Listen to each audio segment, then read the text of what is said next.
Bismillahirrohmanirrohim. Assalamualaikum warahmatullahi wabarakatuh. Dijawab. Oke, halo kelas. Apa kabar semuanya? Semoga kalian selalu sehat dalam lindungan Allah Subhanahu wa taala. Jangan lupa untuk selalu pakai masker kalau kalian keluar rumah. Pokoknya protokol kesehatan tetap harus kalian jalankan.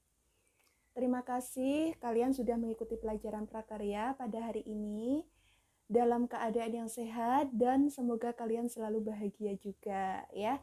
Karena kalau kalian bahagia nih, kalian belajar apa aja mesti masuk itu semua ilmu-ilmunya dari semua mata pelajaran yang kalian ikuti.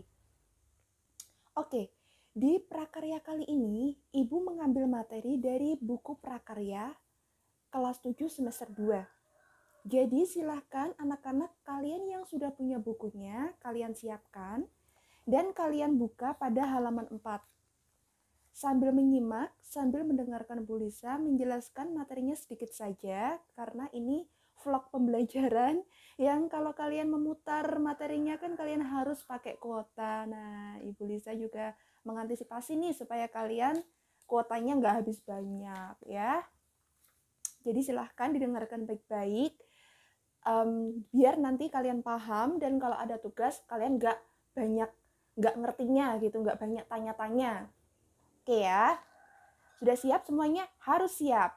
Yuk kita mulai pelajarannya. Indonesia memiliki kekayaan dan keindahan tanah air dengan beribu pulaunya berkat anugerah dan karunia Tuhan Yang Maha Esa. Sudah sepantasnya lah kita banyak bersyukur dan menjaganya agar dapat terpelihara baik untuk kehidupan generasi mendatang.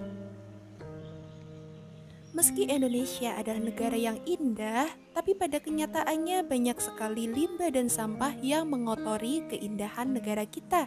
Bisa kita saksikan di lingkungan sekitar rumah kalian atau di lingkungan sekolah atau madrasah kalian.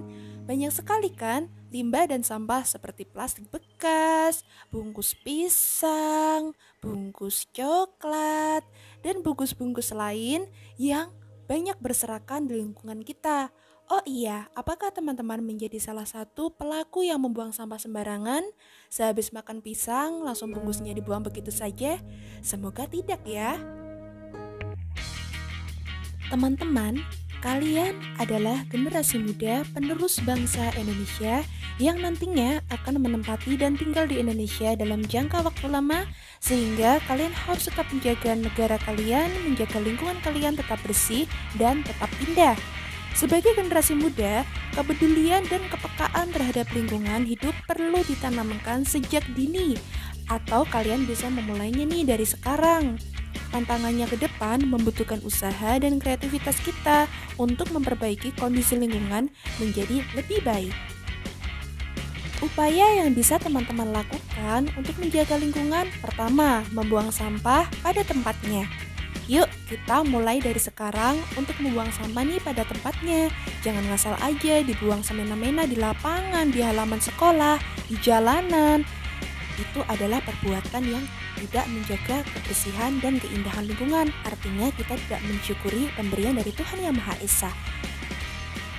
Yang kedua, untuk sampah dan limbah yang terlanjur ada di lingkungan kita yang sudah berserakan, bisa kita manfaatkan atau bisa kenal dengan istilah daur ulang. Artinya, sampah-sampah yang sudah dibuang itu sebenarnya bisa dimanfaatkan kembali asalkan kita mau berpikir kreatif dan inovatif. Pasti kita pernah mendengar aneka kerajinan dari sedotan bekas, dari kresek bekas, dari plastik apa saja, dan dari kertas koran juga. Banyak sekali contoh-contoh kerajinan dari sisa limbah yang bisa kita contoh, dan itulah mengapa adanya pelajaran prakarya. Pra artinya belum, dan karya adalah hasil kerajinan tangan atau hasta karya kita.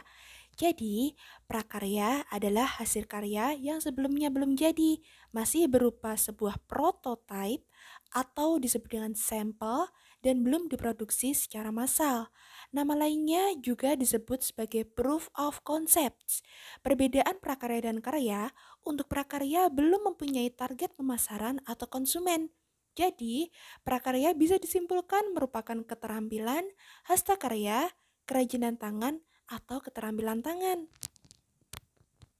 Nah, untuk merespon banyak sampah-sampah di sekitar kita, alangkah baiknya kita menggunakan mata pelajaran prakarya untuk memanfaatkan limbah dan sampah di sekitar kita menjadi sebuah karya kerajinan yang bisa kalian pakai lagi.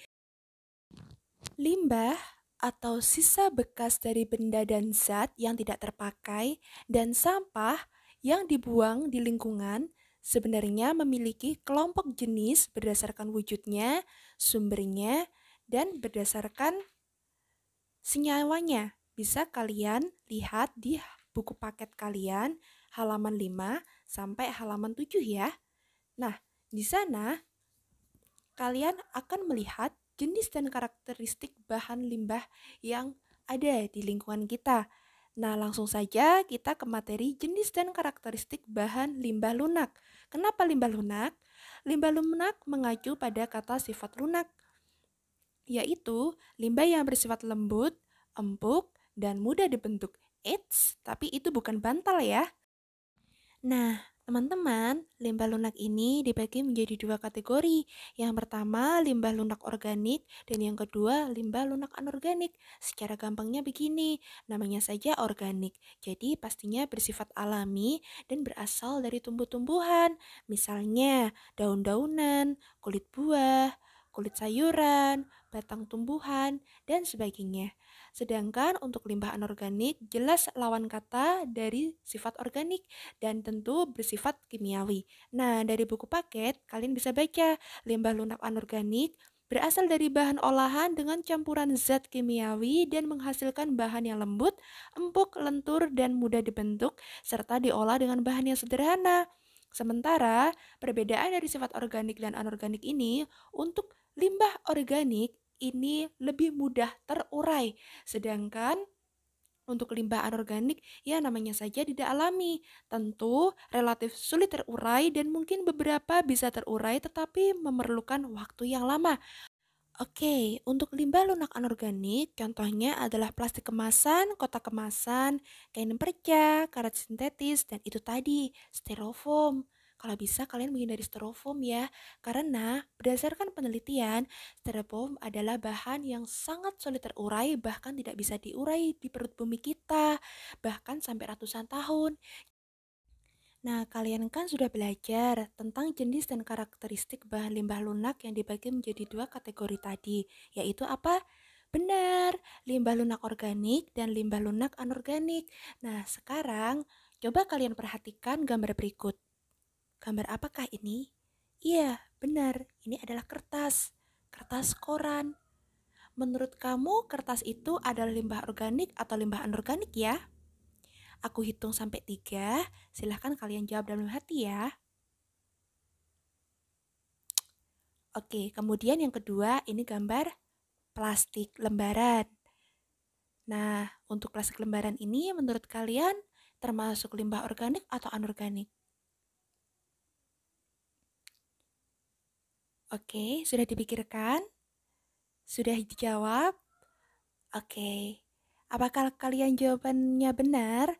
Untuk yang kertas merupakan sampah atau limbah masuk ke limbah organik. Ada yang jawabnya beda? Kenapa kok kertas ini merupakan limbah organik? Ya, karena kertas kan berasal dari kayu sebenarnya. Nah, makanya kertas merupakan limbah organik dan dia bisa diurai. Kemudian yang kedua tadi, yang ini plastik lembaran. Termasuk jenis limbah apakah ini? Jika kalian menjawab jenis limbah anorganik, yes, kalian benar. Plastik lembaran dan segala macam plastik termasuk dalam limbah lunak anorganik yang memiliki sifat lebih sulit diurai daripada limbah organik seperti kertas tadi. Nah, kalian kan sudah memahami jenis dan karakteristik limbah lunak tadi yang sudah dijelaskan. Jadi sekarang kalian sudah punya bayangan, sudah punya pandangan, dan sudah punya pemahaman bahwa sebenarnya limbah di sekitar kita ini banyak timnya. Ada tim organik dan ada tim anorganik. Keduanya sama-sama mengurangi keindahan lingkungan kita. Nah, makanya yuk kita di pelajaran prakarya ini nantinya khususnya prakarya kerajinan, kita manfaatkan limbah lunak yang ada di sekitar kita menjadi bahan baku utama dalam membuat prakarya. Oke, kalian sudah paham ya jenis dan karakteristik limbah lunak yang ada di sekitar kita. Oke, jadi kayak begitu untuk materi prakarya pada hari ini. Gimana?